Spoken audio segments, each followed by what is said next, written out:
Forex market free series मधील तिसऱ्या दिवसामध्ये आपल्या सर्वांचे हार्दिक स्वागत। आजच्या या पार्ट मध्ये आपण बघणार आहे कंट्रीज अँड करन्सीज। सगळ्यात पहिल्यांदा आपण पाहणार आहोत वर्ल्ड मध्ये भरपूर कंट्रीज आहेत, पण आपण काय करणार आहेत काही मेजर कंट्रीज बघणार आहेत। In all sector they are stable अशा कंट्रीज आणि आपण त्यांच्या करन्सीज बघणार आहेत। आणि फॉरेक्स मध्ये पण काय केलं जातं, ज्या मेजर करन्सीज आहेत त्या करन्सीज वरतीच ट्रेड घेतले जातात। या स्लाइड बघायच्या अगोदर आपण काय करा, बेटर वे तुम्हाला हा टास्क आहे, टास्क नंबर 2 तुम्हाला हा देतो की कंट्रीज आणि करन्सीज ह्या तुम्हाला सर्च करायचं। आता ह्या सर्च कशा करायच्या, डायरेक्टली गुगल वरती जा तुम्ही आणि गुगल वरती गुगल अर्थ वरती ट्राय करा। इथं मी एक पाथ काढून ठेवलेलं आहे तुम्हाला। India, okay, Pakistan, Afghanistan forex market मध्ये बऱ्यापैकी यांच्या करन्सी वरती ट्रेड खूप कमी केले जातात। मेजर कंट्रीज मध्ये चायना नंतर Russia, United Kingdom, Canada, okay, कॅनडाचा CAD, युनायटेड स्टेट, त्याच्यानंतर ब्राझील पण नाही आहे याच्यामध्ये, okay, then South Africa,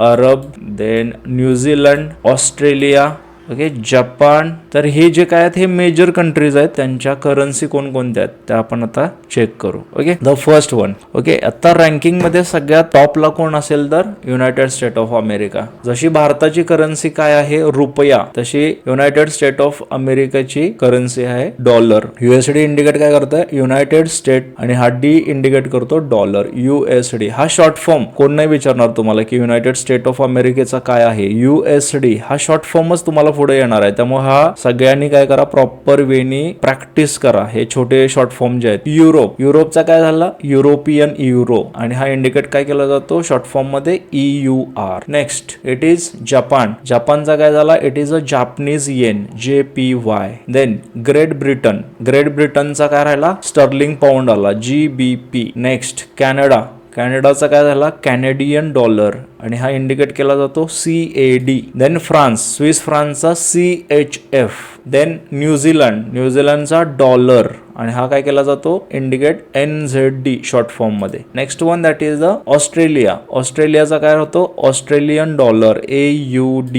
next one it is इंडियाचा काय झाला रुपी, ओके, INR। याच्या व्यतिरिक्त भरपूर अशा करन्सीज आहेत की ज्या जास्त ट्रेड केल्या नाही जात। ह्या कोणकोणत्या आहेत सिंगापूरचा dollar SGD। Next one Thailand, बऱ्यापैकी इंडियन क्राऊड जास्त राहतो थायलंडला, ओके, सो थायलंडचा काय झाला थायचा बाथ, ओके, सो THB। त्यानंतर आहे डेन्मार्कचा Danish krone, okay, DKK। Mexican peso, Norwegian krone हा एक चालतो तिथं। हाँगकाँगचा डॉलर HKD। तुर्किश लिरा, चायनीजचा यन, रशियाचा रशियन रबेल। या मेजर करन्सी सोडून ह्या काही कंट्रीज आहेत आणि त्यांच्या त्या काय होत्या करन्सी। ओके, सो आजच्या या पार्टमध्ये एवढ्याच गोष्टी वरती थांबू आपण। हे मी तुम्हाला का शॉर्ट फॉर्म चेक करून घ्या किंवा लक्षात ठेवण्यासाठी सांगितलेलं आहे, कारण की ज्यावेळी आपण हे ट्रेड घेणार आहे त्या ट्रेड मध्ये तुम्हाला कुठंही लॉंग फॉर्म मध्ये दिसणार नाही। इथं जे दिसतं ना आपल्याला CHF JPY, okay, Swiss francs Japanese yen, NZD न्यूझीलंडचा dollar JPY Japanese yen, USD चा dollar JPY, USD CHF Swiss francs US dollar, euro Canadian dollar, USD US dollar Canadian dollar,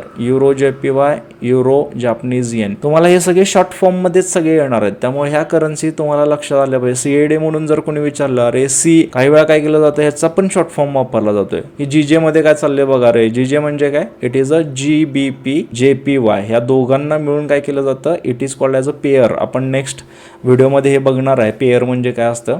तुम्ही हे प्रॅक्टिस करा, मेजर करन्सीज कोणत्या, major countries कोणत्या आणि त्यांच्या currencies कोणत्या, ओके, ह्या फ्युचरमध्ये खूप इम्पॉर्टंट आहेत। ओके, सो आजच्या व्हिडिओमध्ये आपण इथंच थांबू। ॲक्च्युली आज आपण बघितलेलं आहे मेजर कंट्री आणि त्यांच्या करन्सी। नेक्स्ट व्हिडिओमध्ये आपण बघणार आहे major factors affecting on market. Okay, so see you in the next video.